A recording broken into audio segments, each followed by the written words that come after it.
నమస్తే, welcome to Bharati TV. నేను Bapayya. YSR Congress party మహిళా నేత, మాజీ ఎమ్మెల్యే, మాజీ మంత్రి ఆర్కే రోజా ఈవిడ ప్రస్తుతం విజయవాడ దగ్గర ఇబ్రహీంపట్నానికి వచ్చారు. ఎందుకు అక్కడికి వచ్చారు అంటే వైసీపీ నేత, మాజీ మంత్రి, మాజీ ఎమ్మెల్యే జోగి రమేష్ని పరామర్శించడానికి వచ్చారు. జోగి రమేష్ని ఎందుకు పరామర్శించాలి అని అంటే కనుక ఆయన తెలిసిందే, ఆయన నోటి గురించి మనందరికీ తెలియదే ఉంది, కొత్తగా చెప్పేదే ఉంది. ఆయన ఆంధ్రప్రదేశ్ ముఖ్యమంత్రి, అలాగే తెలుగుదేశం పార్టీ అధినేత నారా చంద్రబాబు నాయుడు మీద, విద్యా ఐటీ శాఖల మంత్రి, టీడీపీ యువనేత నారా లోకేష్ మీద అనుచిత వ్యాఖ్యలు చేశారు. ఈ క్రమంలో టీడీపీ నేతలకి బాగా కాలింది. సో ఎప్పుడూ లేనంత పెద్ద స్థాయిలో టీడీపీ కార్యకర్తలంతా కూడా జోగి రమేష్ ఇంటి వద్దకి నిరసన తెలియజేయడానికి వెళ్ళారు. నిరసన తెలియజేసే క్రమంలో కొంతమంది టీడీపీ కార్యకర్తలు అదుపు తప్పి ఆయన ఇంటి ముందు పెట్టిన ఫ్లెక్సీలు చుంచారు. ఇదే అదును అని భావించిన కొంతమంది వైసీపీ కార్యకర్తలు టీడీపీ కార్యకర్తల ముసుగు వేసుకొని అక్కడ జోగి రమేష్ ఇంటి మీద పెట్రోల్ బాంబులు వేశారు అని చెప్పేసి టీడీపీ కార్యకర్తలు, నాయకులు ఆరోపిస్తున్నారు. ఎందుకంటే ఇక్కడ మనం చూసాం, అంతకు ముందు రోజే అంబటి రాంబాబు ఇంటి మీద కూడా దాడి జరిగింది. రాళ్ళు రువ్వారు, అలాగే కార్ల అద్దాలు, అలాగే ఇంటి అద్దాలు, కిటికీలు అన్నీ కూడా ధ్వంసం చేశారు. కానీ ఎక్కడ పెట్రోల్ బాంబులు వేయలేదే. సో కాబట్టి ఈ పెట్రోల్ బాంబులు వేసే సంస్కృతి తెలుగుదేశం పార్టీది కాదు, వైసీపీదే. కాబట్టి ఇది ఖచ్చితంగా వైసీపీ పనే అని చెప్పేసి టీడీపీ కార్యకర్తలు, నాయకులు ఆరోపిస్తున్నారు. సో ఈ విషయాన్ని కాస్త పక్కన పెడితే ప్రస్తుతం రోజా ఇబ్రహీంపట్నంలో జోగి రమేష్ని పరామర్శించిన తర్వాత ఒక ప్రెస్ మీట్ పెట్టారు. రోజా పెట్టిన ప్రెస్ మీటే ఇప్పుడంతా కూడా హైలైట్ అవుతుంది. హైలైట్ అవడం అంటే అలా ఇలా కాదు, రోజాని సోషల్ మీడియాలో ఒక స్థాయిలో ట్రోల్ చేసేస్తున్నారు. ఎందుకని అంటే రోజా అంత పచ్చి అబద్ధాలు ఆడారు. ఇక్కడ రోజా ఆడిన పచ్చి అబద్ధాల గురించి మీకు తెలియజేస్తాను. అంటే వైఎస్ఆర్ కాంగ్రెస్ పార్టీ ఎలా ఉంటుంది అంటే విలువలతో కూడిన రాజకీయాలు చేస్తుంది అని చెప్తున్నారు ఒకటి. అలాగే ఎప్పుడూ కూడా ఎదుటి వాళ్ళ మీద దాడులు చేయదు అని చెప్తున్నారు. ఎక్కడా కూడా బూతులు తిట్టరు అని చెప్తున్నారు. అలాగే ఎదుటి నాయకుల మీద దాడి చేయరు, ఎదుటి పార్టీల కార్యాలయాలు, నాయకుల ఇళ్ల మీద కూడా దాడి చేయలేదు అని చెప్పే ప్రయత్నం చేస్తున్నారు. కేవలం ఇదంతా కూడా టీడీపీ కార్యకర్తలు, నాయకులు మాత్రమే ఇలాగ రౌడీల్లాగా, గోండాల్లాగా బిహేవ్ చేస్తూ వైసీపీ కార్యకర్తలు, వైసీపీ నాయకులు, వైసీపీ మాజీ మంత్రుల ఇళ్ల మీదకి దాడులకు పాల్పడుతున్నారు. అలాగే ఆలయాల మీద కూడా దాడులకు పాల్పడుతున్నారు. చంద్రబాబు తిరుమల తిరుపతి దేవస్థానానికి సంబంధించి కల్లబొల్లి ప్రేమను ఒలకబోస్తున్నారు, ఎక్కడలేని భక్తి అంతా చూపిస్తున్నారు. మరి విజయవాడలో కనకదుర్గమ్మ ఆలయానికి సంబంధించిన ఉప ఆలయాలు ఉన్నాయి కదా, వాటి మీద దాడులు చేశారు కదా, 25 ఆలయాలు పడగొట్టారని చెప్పేసి ఒక పెద్ద బండ టీడీపీ మీద వేయటానికి రోజా ప్రయత్నించారు. సో కాబట్టి అసలు రోజా మాట్లాడిన మాటల్లో వాస్తవాలు ఉన్నాయా లేదా, వైఎస్ఆర్ కాంగ్రెస్ పార్టీ హయాంలో ఏం జరిగింది అనేది నేను ఒక్కసారి మీకు చూపించే ప్రయత్నం చేస్తాను. రోజా ఒక్కసారి మీకు గుర్తు చేయాలనుకుంటున్నాను. ఈయన కూడా చిత్తూరు జిల్లాకి సంబంధించిన రాజకీయ నాయకుడే. ఈయన పేరు రామచంద్ర యాదవ్, బీసీవై పార్టీ అధ్యక్షుడు, ఆయనే ఆ పార్టీ వ్యవస్థాపకుడు కూడా. మరి 2019కి ముందు చూస్తే ఆయన జనసేన పార్టీలో ఉన్నారు. మీకు అస్సలు నచ్చని పార్టీ రోజా. అయితే ఆయన జనసేన పార్టీలో పోటీ చేసిన తర్వాత, అంటే 2019 ఎన్నికలు అయిపోయిన తర్వాత ఆయన ఓడిపోయారు ఎన్నికల్లో. ఆ తర్వాత పెద్దిరెడ్డి రామచంద్రారెడ్డి అనుచరులు, అంటే వైసీపీ మంత్రి పెద్దిరెడ్డి రామచంద్రారెడ్డి అనుచరులు ఆయన కారుని ఏ విధంగా ధ్వంసం చేశారు, ఆయన ఇంట్లోనూ ఆయన కార్యాలయంలోనూ ఫర్నిచర్ని ఏ విధంగా ధ్వంసం చేశారు అనేది మీకు ఒక్కసారి గుర్తు చేయాలనుకుంటున్నాను. అలాగే రోజాకి ఇంకొక విషయాన్ని కూడా గుర్తు చేయాలి. నాయకుల మీదకి ఎప్పుడూ వెళ్ళకూడదు అని చెప్పేసి రోజా చెప్తున్నారు. మరి ఇదేంటి, తురకా కిషోర్ బుద్ధా వెంకన్న మీద, బోండా ఉమా మీద, కారులో వెళుతున్న వాళ్ళ మీద పెద్ద పెద్ద సర్వీకర్రలతోటి, ఇంత పెద్ద సర్వీకర్రలు మీకు కనిపిస్తుంది, ఇంత పెద్ద సర్వీకర్రతోటి ఎలా దాడి చేశారు. ఆ తర్వాత జగన్మోహన్ రెడ్డి ఆయనకి మాచర్ల మున్సిపల్ చైర్మన్గా పదవి ఎలా కట్టబెట్టారు. అప్పట్లో వైసీపీలో ఉన్నారు కదా విజయసాయిరెడ్డి, ఆయన నోటితో ఆయనే పొగిడాడు. తురకా కిషోర్ని ఆయన నోటితో ఆయనే పొగిడాడు. సో ఇక మరొక ఎగ్జాంపుల్ చూపిస్తాను మీకు. ఇది ఎవరిల్లో తెలుసా, ఇంత ఘోరంగా, ఇంత భయంకరంగా, ఇంత భయానకంగా చిన్నపిల్లలు ఆడుకునే సైకిళ్లతో సహా ధ్వంసం చేసేసి విధ్వంసం సృష్టించబడిన ఈ ఇల్లు కొమ్మారెడ్డి పట్టాభిది. తెలుగుదేశం పార్టీ అధికార ప్రతినిధి కొమ్మారెడ్డి పట్టాభిది. ఇలా ఇంటిని ధ్వంసం చేస్తున్న సమయంలో కొమ్మారెడ్డి పట్టాభి భార్య, ఆయన కుమార్తె కూడా ఇంట్లోనే ఉన్నారు. ఆ పాప భయపడి ఇంట్లోని బాత్రూంలో దాక్కొని తలుపేసుకుంది. సో అంటే చిన్నపిల్లల మీద దాడి చేస్తారా, అంబటి రాంబాబు ఇంట్లో పసిపిల్లలు లేరా, పసిపిల్లల్ని కూడా హత్యా ప్రయత్నం చేస్తారా అని చెప్పేసి చెయ్యని దాన్ని కూడా చేసినట్టుగా రోజా చిత్రీకరించే ప్రయత్నం చేస్తున్నారు కదా. మరి దీనికి ఏమంటారు? పట్టాభి మీద ఎలాంటి దాడి జరిగింది, దీన్నేమంటారు? వ్యక్తిగత దాడులకు దిగటం సమంజసమా? ఇక చూస్తే ఆలయాల మీద దాడి గురించి రోజా మాట్లాడారు. ఆలయాల మీద దాడి చేయొచ్చా? అసలు ఆలయాల మీద దాడి చేసింది ఎవరు? తెలుగుదేశం పార్టీ హయాంలో ఆలయాల మీద దాడి జరిగింది అని చెప్పేసి మీరు చెప్తున్నారు. మరి ఇదేంటి?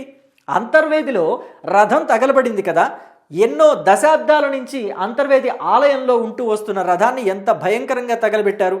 ఇదేంటి? ఇది రామతీర్థంలో శ్రీరాముడి విగ్రహం తలని ఎంత ఘోరంగా విరగ్గొట్టేశారో రోజా మర్చిపోయారా? అలా మర్చిపోతే ఎలా రోజా?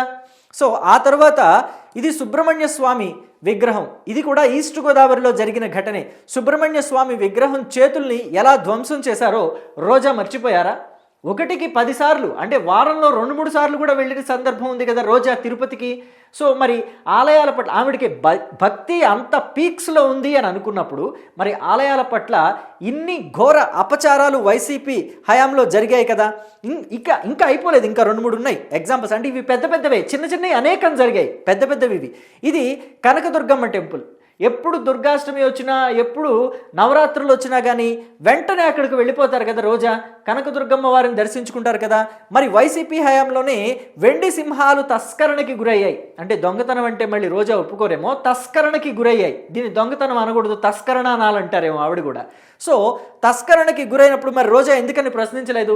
జగనన్న వాటిని పోగొట్టారు, మరి ఆ దొంగతనం చేసిన వాళ్ళు ఎవరో పట్టుకోవాలి, ఇన్వెస్టిగేషన్ చేయించండి, నేను ఇది ఒప్పుకోను అని చెప్పేసి ఎందుకు మాట్లాడలేదు?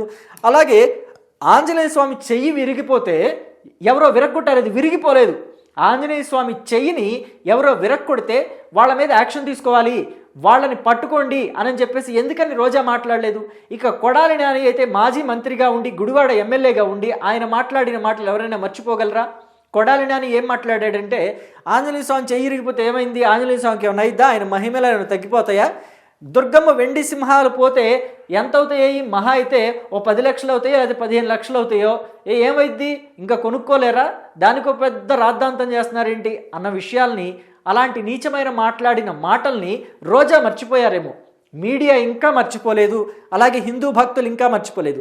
మరి ఇలాంటి ఆలయాల మీద జరిగిన దాడుల గురించి రోజా ఎప్పుడైనా బహిరంగంగా మాట్లాడి దేవుళ్ళకి క్షమాపణ చెప్పారా, లేకపోతే ప్రజలకి క్షమాపణ చెప్పారా? ఈ ఆలయాల ధ్వంసాలు దాడులు ఉన్నాయి కదా, అంతర్వేది దగ్గర నుంచి రామతీర్థము, అలాగే సుబ్రహ్మణ్య స్వామి, కనకదుర్గమ్మ, హనుమంతుడు విగ్రహం, అన్నిటికీ అపచారం జరిగింది కదా. ఒక్కదానికైనా రోజా క్షమాపణ చెప్పారా? చెప్పలేదు, చెప్పరు కూడా. కానీ రాజకీయాలు మాత్రం చేస్తారు. రోజా రాజకీయాలు ఎంత నీచంగా ఉంటాయి అంటే ఆవిడ ఎంతటి బూతులు మాట్లాడతారు.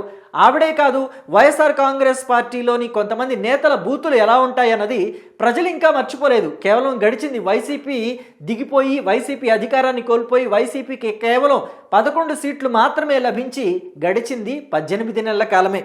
సో అయితే మంత్రుల బూతులు అంటే గతంలో మంత్రులుగా పనిచేసి ఇప్పుడు మాజీ మంత్రులు అయిపోయిన వాళ్ళ బూతుల గురించి మాట్లాడుకుందాం. రోజాకి ఇవి కూడా గుర్తు చేయాలి, ఎందుకంటే బూతులు అనేవి పెద్దగా అవి పరిగణించాల్సినవి కాదు అని అన్నట్టుగా రోజా మాట్లాడుతున్నారు. ఎందుకంటే ఆయన బూతులు మాట్లాడాడు, తర్వాత క్షమించమని అడిగాడు కదా, దానికి ఎందుకు అంత రాద్ధాంతం చేస్తున్నారు అని అంటున్నారు. పైగా బూతులు మాట్లాడిన వాళ్లే బాధితులట. రోజా చెప్పిన కొత్త నిర్వచనం ఇది. ఇవాళ రోజా చెప్పిన నిర్వచనంతో చాలామందికి జ్ఞాన బల్బు డింగుమని వెలిగినట్టుగా అయింది. ఇక రోజా పవన్ కళ్యాణ్ గురించి ఎవడరా నువ్వు అని చెప్పేసి ఎన్నిసార్లు మాట్లాడలేదు. అలాగే జగన్మోహన్ రెడ్డి చిటికన వేల మీద ఎంట్రకు కూడా పేకలేవు అని చెప్పేసి మాట్లాడిన మాటలు గాడిదకు వచ్చినట్టు, 50 ఏళ్ళు వచ్చినాయి అడ్డగాడిదకు వచ్చినట్టు అని చెప్పేసి ఎన్నిసార్లు తుంచేసి, అలాగే నీచమైన మాటలు మాట్లాడలేదు రోజా. ఇక జోగి రమేష్, ఈయన పవన్ కళ్యాణ్ని ఎన్నిసార్లు ఎంత నీచంగా మాట్లాడారు. ఒక వేదిక మీద జగన్మోహన్ రెడ్డి ముఖ్యమంత్రి హోదాలో కూర్చుని ఉన్న అదే వేదిక మీద జోగి రమేష్ పవన్ కళ్యాణ్ని పిచ్చి కుక్క అని చెప్పేసి అనలేదా? లోకేష్ని ఇంకొక అనుచితమైన పదం వాడలేదా? ఊరపంది అని చెప్పేసి ఇట్లాగా నీచమైన పదాలు వాడలేదా? మరి జగన్మోహన్ రెడ్డి ఆ రోజు జోగి రమేష్ని మెచ్చుకున్నారే. మరి అలాంటి మెచ్చుకునే పనులు ఇప్పుడు పవన్ కళ్యాణ్ కానీ, లేకపోతే నారా చంద్రబాబు నాయుడు కానీ, ఉప ముఖ్యమంత్రిగా ఉన్న పవన్ కళ్యాణ్, మరి టీడీపీ నేతలంతా కూడా అంబటి రాంబాబుని బూతులు తిట్టినా, ఆయన ఇంటి మీద దాడి చేసినా ఎక్కడా పిలిచి మెచ్చుకోలేదే. పైగా కేసులు పెట్టారు. అంబటి రాంబాబు ఇంటి మీద దాడికి వెళ్ళిన కార్యకర్తలు ఎవరైతే ఉన్నారో వాళ్ళు ఇప్పుడు కేసులను ఎదుర్కొంటున్నారు. అలాగే జోగి రమేష్ ఇంటి మీద దాడికి వెళ్ళిన వాళ్ళని కూడా వెతికి కేసులు పెట్టడానికి పోలీసులు నిమగ్నమై ఉన్నారు. ఇలాంటి పనులు ఎప్పుడైనా గతంలో జరిగాయా? జరగలేదే. ఇక చూసుకుంటే కొడాలి నాని బూతుల మంత్రి అని చెప్పేసి ఆయనకు ఒక పేరు పడిపోయింది.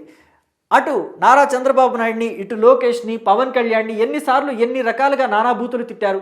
వాళ్ళని తిట్టడమే కాదు, అసలు రాజకీయాలతో సంబంధం లేని నారా చంద్రబాబు నాయుడు తండ్రిని, వాళ్ళ తాతని కూడా ఎంత నీచంగా మాట్లాడారో మనం అంతా చూసాం. అలాగే ఇక వల్లభనేని వంశీమోహన్, ఈయన రాజకీయాలకే అనర్హుడు అని చెప్పేసి గన్నవరం ప్రజలు తీర్పిచ్చినట్టుగా చెప్పారు మొన్నటి ఎన్నికల్లో. అటు భువనేశ్వరీదేవి అంటే నారా చంద్రబాబు నాయుడు సతీమణిని ఎంత నీచంగా మాట్లాడాడు. ఆవిడ క్యారెక్టర్ అసాసినేషన్కి పాల్పడ్డాడు. లోకేష్ పుట్టుక గురించి కూడా నీచమైన వ్యాఖ్యలు చేశాడు.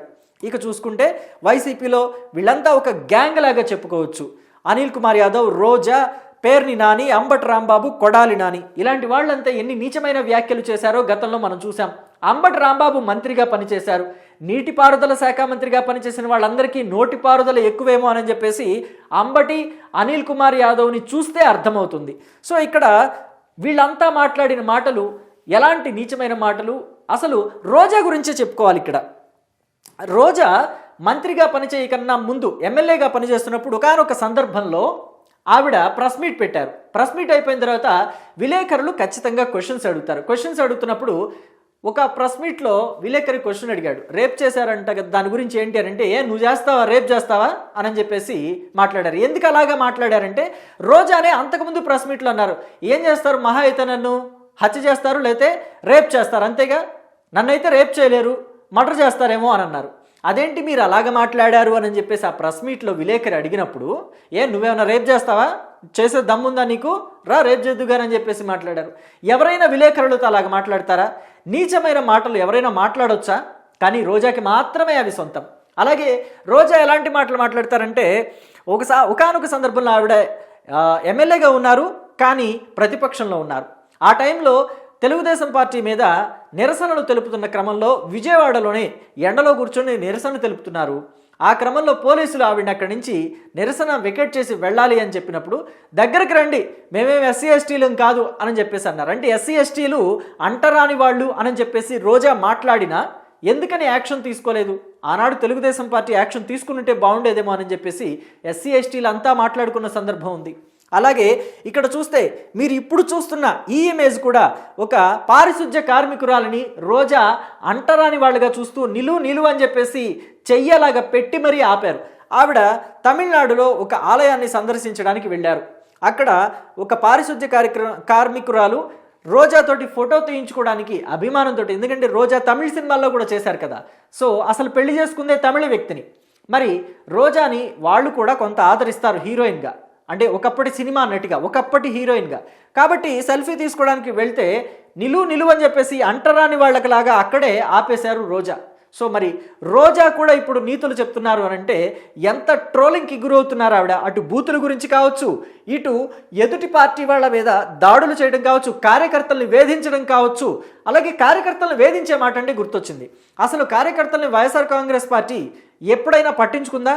వైఎస్ఆర్ కాంగ్రెస్ పార్టీ నాయకులనే పట్టించుకోలేదు. ఇక టీడీపీ కార్యకర్తల్ని ఎలా ఆదరిస్తుంది, ఎలా మంచిగా మాట్లాడుతుంది వాళ్ళతోటి?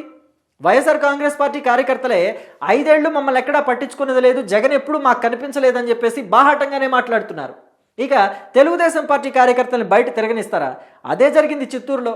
చంద్రబాబు నాయుడు జైల్లో నుంచి బయటకు రావాలి, విడుదల కావాలి అని చెప్పేసి చంద్రబాబు నాయుడు క్లీన్ చిట్ తోటి బయటకు రావాలని చెప్పేసి దేవుణ్ణి మొక్కుకొని శ్రీకాకుళం జిల్లా నుంచి తిరుపతి వరకు కూడా యాత్ర చేయాలని చెప్పి సైకిల్ మీద వెళుతున్న వాళ్ళని ఇక్కడ పెద్దిరెడ్డి రామచంద్రారెడ్డి అనుచరులు చిత్తూరు జిల్లాలో ఆపి ఎంత అవమానకరంగా ఆ టీషర్ట్లు అవన్నీ విప్పించి సైకిల్ దిగి నడిచెళ్ళమని చెప్పేసి బెదిరింపులకు పాల్పడ్డారో రోజా మర్చిపోయారా? అలాగే తెలుగుదేశం పార్టీ కార్యకర్తలు నాయకుల మీద జరిగిన దాడులు మర్చిపోయారా? తోట చంద్రయ్య హత్య మర్చిపోయారా? ఏం మర్చిపోయారు? ఏం గుర్తు చేయమంటారు? రోజాని ఇప్పుడు ఇదంతా కూడా ఇంటర్నెట్లోనూ సోషల్ మీడియాలోనూ అలాగే యూట్యూబ్ ఛానళ్లలోనూ ఇలాగే ప్రశ్నిస్తున్నారు ప్రతి ఒక్కళ్ళు కూడా. అంటే రోజా ప్రెస్ మీట్ పెట్టిన కింద కామెంట్స్ ఆవిడ చదువుకోవట్లేదేమో, ఎంత భయంకరమైన ప్రశ్నలు రోజాకి వెల్లువెత్తుతున్నాయన్నది ఆ కమెంట్స్ చూస్తే అర్థమవుతుంది ఒక్కసారి. కానీ రోజా కమెంట్స్ చూడరేమో, ఎందుకంటే ఆవిడకి కూడా తెలుసు ఆవిడ మాట్లాడేది అబద్ధాలు అని చెప్పేసి. పచ్చి అబద్ధాలు ఆడుతున్నాను నేను. కేవలం ఇది వైఎస్ఆర్ కాంగ్రెస్ పార్టీ కోసమే, వైఎస్ఆర్ కాంగ్రెస్ పార్టీ అధినేత జగన్మోహన్ రెడ్డి మెప్పు కోసమే అన్న విషయం రోజాకు కూడా తెలుసు కాబట్టి ఆవిడెప్పుడు కమెంట్స్ చదవరు. ఆ విషయం అందరికీ తెలిసిందే. సో మీరు చెప్పండి మీ అభిప్రాయాన్ని ఖచ్చితంగా కమెంట్ బాక్స్లో. రోజా ఇలాగా పచ్చి అబద్ధాలు ఆడటం అంటే అసలు వైఎస్ఆర్ కాంగ్రెస్ పార్టీ ఎప్పుడు దాడులు చేయలేదు, బూతులు మాట్లాడలేదు, అలాగే ఆలయాల పట్ల చాలా నిబద్ధతతో ఉంది అన్నట్టుగా రోజా మాట్లాడిన మాటల్ని మీరు ఎలా తీసుకుంటారు? వాటిల్లో నిజం ఉందంటారా, అబద్ధాలే చెప్తోంది రోజా అంటారా? మొత్తానికి మీ అభిప్రాయాన్ని కమెంట్ బాక్స్లో చెప్పడం మాత్రం మర్చిపోకండి. Thank you.